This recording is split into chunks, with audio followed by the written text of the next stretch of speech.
S live હેડલાઇનના પ્રાયોજક છે રાજની મસાલા ચા, અગરબત્તી અને માચીસ. નમસ્કાર દર્શક મિત્રો, આપ નિહાળી રહ્યા છો એસ લાઈવ ન્યૂઝ બુલેટિન. નાખીએ અત્યાર સુધીના મુખ્ય સમાચાર. મુખ્યમંત્રી રૂપાણીની ઉપસ્થિતિમાં રાજકોટ મોરબી જિલ્લાનો સંયુક્ત કૃષિ મહોત્સવ ગોંડલ ખાતે યોજાયો.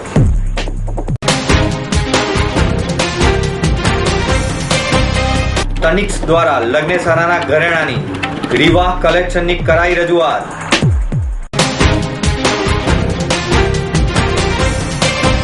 શહેરના જીએમડીસી ગ્રાઉન્ડ ખાતે ત્રિદિવસીય હોબી ફેસ્ટિવલનો થયો પ્રારંભ. ભાજપ દ્વારા કર્ણાવતી મહાનગર બુથ વિસ્તારક કાર્યશાળા યોજાઈ. एक चुटकी कड़क मीठी सुबह दोपहर शाम रात जाए है राजानी अगरबत्ती महकी सबकी पसंद के मसाले राजानी मसाले जीवन भर का अटूट बंधन. राजानी चाय, अगरबत्ती, मसाला और माचिस. મુખ્યમંત્રી વિજય રૂપાણીએ સૌરાષ્ટ્રના ખેડૂતોની પાણીની ચિંતા બાબતે સમગ્ર સૌરાષ્ટ્રને 115 ડેમો સત્વરે સૌની યોજના મારફતે ભરવાની ખાતરી ઉચ્ચારી હતી તથા પાણીને લઈને સૌરાષ્ટ્રના ખેડૂતોને પરેશાન નહીં થાય તેવી હૈયાધારણ પણ આપી હતી. ગોંડલ માર્કેટિંગ યાર્ડ ખાતે યોજાયેલા રાજકોટ મોરબી જિલ્લાના સંયુક્ત કૃષિ મહોત્સવને મુખ્યમંત્રી રૂપાણીએ પ્રારંભ કરાવ્યો હતો. આ પ્રસંગે ઉપસ્થિત વિશાળ કૃષિકારોના સમૂહને સંબોધતા મુખ્યમંત્રીએ જણાવ્યું કે રાજ્યભરના ખેડૂતો માટે રાજ્ય સરકાર તાત્કાલિક ધોરણે 1.25 લાખ કૃષિ જોડાણો મંજૂર કરવાની દિશામાં કાર્ય કરી રહી છે. વર્ષ 2013 સુધીના તમામ પેન્ડિંગ વીજ જોડાણો 2017ના અંત સુધીમાં પૂર્ણ કરી દેવા મુખ્યમંત્રીએ અધિકારીઓને સ્થળ પર જ સૂચના આપી હતી.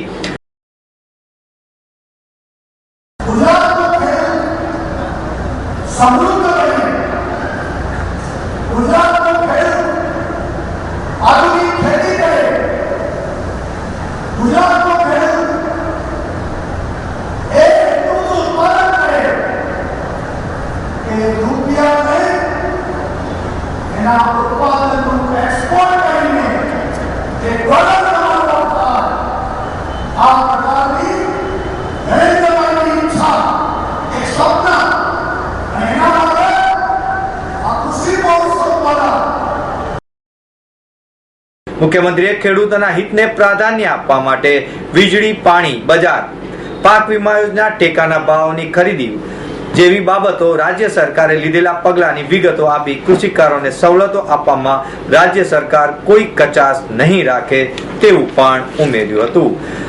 આમંત્રિતોના હસ્તે દીપ પ્રાગટ્યથી કાર્યક્રમનો શુભારંભ થયા બાદ ધારાસભ્ય જયરાજસિંહ જાડેજાએ સ્વાગત પ્રવચન કર્યું હતું. કેન્દ્રીય ગ્રામીણ વિકાસ રાજ્યમંત્રી રામકૃપાલ યાદવે રાજ્ય સરકારના કૃષિ વિકાસ પ્રત્યેના અભિગમને બિરદાવતા જણાવ્યું કે રાજ્યના 18,000 ગામડાઓ માટે કૃષિ મહોત્સવ એ ટર્નિંગ પોઈન્ટ સાબિત થઈ રહ્યો છે. કૃષિ અને ઉર્જા મંત્રી ચીમનભાઈ સાપરિયાએ પ્રાસંગિક પ્રવચનમાં રાજ્ય સરકારે કૃષિકારોના કલ્યાણ માટે લીધેલા પગલાંની સવિસ્તાર માહિતી આપી હતી. ભાજપ પ્રદેશ પ્રમુખ જીતુભાઈ વાઘાણીએ જન સુખાકારી માટે મુખ્યમંત્રીએ લીધેલા નિર્ણયોને સરાહના કરી હતી અને સમગ્ર સમાજને જાગૃત બની પ્રગતિના પથ પર સહભાગી બનવા અનુરોધ કર્યો હતો. આ પ્રસંગે કૃષિ રાજ્યમંત્રી વલ્લભભાઈ વગાસિયા, સાંસદ વિઠ્ઠલભાઈ રાદડિયા એ પ્રાસંગિક પ્રવચનો કર્યા હતા. ભારતની સૌથી મોટી અને સૌથી પ્રિય જ્વેલરી બ્રાન્ડ તનિષ્ક દ્વારા નવી સબ બ્રાન્ડ અને રીવાહની રજૂઆત કરવામાં આવી છે. બીજી સબ બ્રાન્ડની રજૂઆત સાથે તનિષ્ક ભારતમાં નવવધુઓ માટે અદ્ભુત હાથવણાટ દ્વારા તૈયાર કરેલા લગ્નેસરાના ઘરેણાની બહોળી શ્રેણી ઉપલબ્ધ બનાવે છે. आज तनिष्क का न्यू लॉन्च रिवा जो एक वेडिंग परचेज का जो पूरा नया कैंपेन शुरू किया है, उसमें रिवा में आपको पूरी ब्राइडल जो एक शादी में सबसे अहम हिस्सा होता है कि जो बेटी होती है वो क्या पहनेगी। उसके लिए जो स्पेशल एक लॉन्च किया है रिवा कलेक्शन, जो आज हमने उसमें हर कम्युनिटी हमने 13 कम्युनिटी को कैटर करते हुए पूरा रिवा का एक कलेक्शन लॉन्च किया है। इट इज़ आवर सब ब्रांड फ्रॉम तनिष एंड उसमें हमने हमारे स्टोर अक्रॉस कंट्री में 208 स्टोर्स हैं, तो हर जगह ये अवेलेबल है। और ये स्पेशल कैंपेन पर्टिकुलर ये हर कम्युनिटी को कैटर किया गया है, जिससे आप वो एक फील और अपनी जो रीति रिवाज के हिसाब से जो हमको कलेक्शन चाहिए वो तनिष में आपको अवेलेबल रहेगा। तो चाहे वो कोई भी स्टोर में जाए, एक आपको एक्सपीरियंस सेम मिलना होगा। रेंज अगर आप देखो वेडिंग ज्वेलरी में अलग अलग होता है। 10 ग्राम का भी मांग टीका आप ले सकते हो, आप 8% मेकिंग चार्जेस के बैंगल्स भी ले सकते हो। सो मिनिमम आप अगर कहो तो वैसे 10 ग्राम से भी शुरू हो जाता है।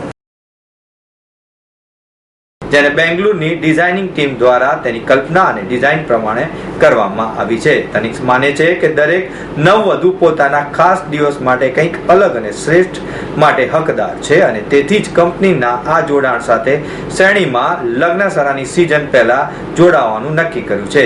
રીવા બ્રાન્ડના દરેક મોટા અને વિસ્તરતા રિટેલ નેટવર્ક ઉપલબ્ધ રહેશે, જે હાલમાં 205 સ્ટોર પર ઉપલબ્ધ છે. રીવા જ્વેલરી ₹1 લાખથી શરૂ થાય છે. વાઇસ પ્રેસિડેન્ટ સંદીપ કોહલીને જણાવ્યું કે અમે રીવાને રજૂ કરીને ખૂબ જ ગર્વ અનુભવીએ છીએ,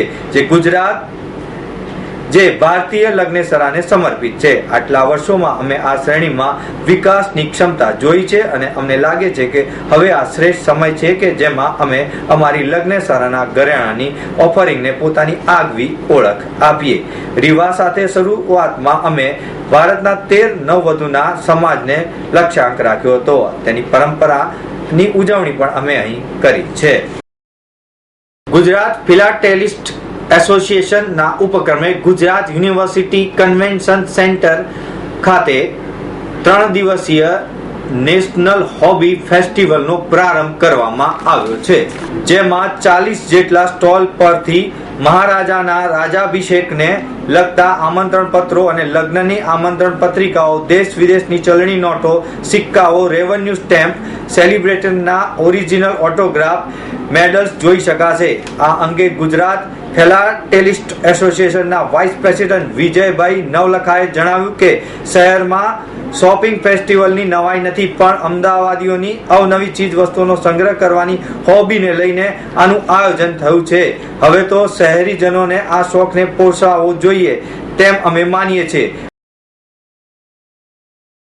આખા ઇન્ડિયામાં ઘણી બધી સંસ્થાઓ છે ફિલાટેલીની હોબીની, પણ ગુજરાત ફિલાટેલિસ્ટ એસોસિએશનનું એક અલગ જ સ્થાન છે અને બહુ સારો ફાળો દેશની ફિલાટેલી અને હોબીને ટકાવવા માટે ગુજરાત ફિલાટેલિસ્ટ એસોસિએશનનું નામ છે.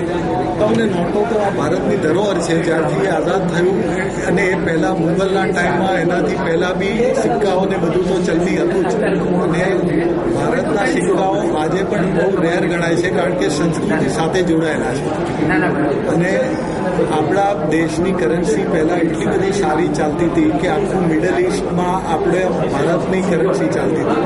હવે આપણે 1980 પછી એ ધીમે ધીમે ઓછું થવા માંડ્યું. આ પ્લેટફોર્મ પર દરેક શહેરીજનોને તેની અનુકૂળ શોખ પ્રમાણે કંઈ ને કંઈક હેરિટેજ સામાન જોવા મળશે. અમેરિકા, યુરોપ જેવા દેશોમાં હોબી ફેસ્ટિવલ એ નવાઈની બાબત નથી. હવે અમદાવાદીઓ પણ આ દર વર્ષે આ પ્રકારના ફેસ્ટિવલને એન્જોય કરી શકશે. આ ફેસ્ટિવલ કન્વેન્શન સેન્ટરમાં રવિવાર સુધી ચાલુ રહેશે, જે વિના મૂલ્યે છે. આ 3 દિવસીય નેશનલ હોબી ફેસ્ટિવલ બાદ જે લોકો જૂના ચલણી સિક્કાઓની ખરીદી કરવા માંગતા હોય તેઓએ elal.in ઉપરથી ઓનલાઈન સિક્કાઓની ખરીદી કરી શકશે. ભાજપ દ્વારા કર્ણાવતી મહાનગરની બૂથ વિસ્તરણ કાર્યશાળા યોજાઈ હતી, જેમાં પ્રદેશ પ્રમુખ જીતુભાઈ વાઘાણીએ જણાવ્યું હતું કે ભાજપ પંડિત દીનદયાળની જન્મ શતાબ્દી વર્ષને ગરીબ કલ્યાણ વર્ષ તરીકે ઉજવી રહ્યું છે. અને આ જ વર્ષમાં ગુજરાત વિધાનસભાની ચૂંટણી પણ આવે છે. તે સહજ યોગાનુયોગ છે.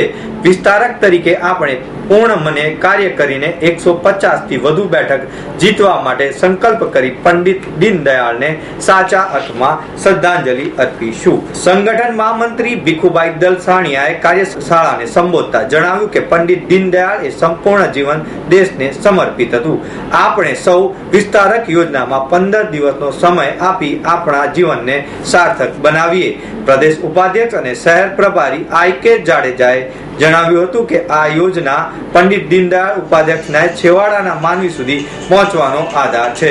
પ્રદેશ ઉપાધ્યક્ષ અને શહેર પ્રભારી IK જાડેજાએ જણાવ્યું હતું કે આ યોજના પંડિત દીનદયાળ ઉપાધ્યાયજીના છેવાડાના માનવી સુધી પહોંચવાનો મૂળ આધાર છે. તારીખ 28મી મે થી તારીખ 5મી જૂન સુધી કર્ણાવતી મહાનગરના તમામ બૂથોમાં કાર્યકર ઘરે ઘરે જઈ સરકારી યોજનાનું સાહિત્ય વિતરણ કરશે. તેમજ પ્રદેશ પ્રમુખની કામગીરી વિવિધ સામાજિક બૌદ્ધિક ભાજપ સાથે જોડાવા માટે વડાપ્રધાન નરેન્દ્ર મોદી અને રાષ્ટ્રીય અધ્યક્ષ અમિત શાહની કાર્યશૈલીની નિરીક્ષણ કરી સંગઠનમાં યોગ્ય પ્રકારની વ્યવસ્થા કરવાનું કાર્ય પણ કરવામાં આવશે.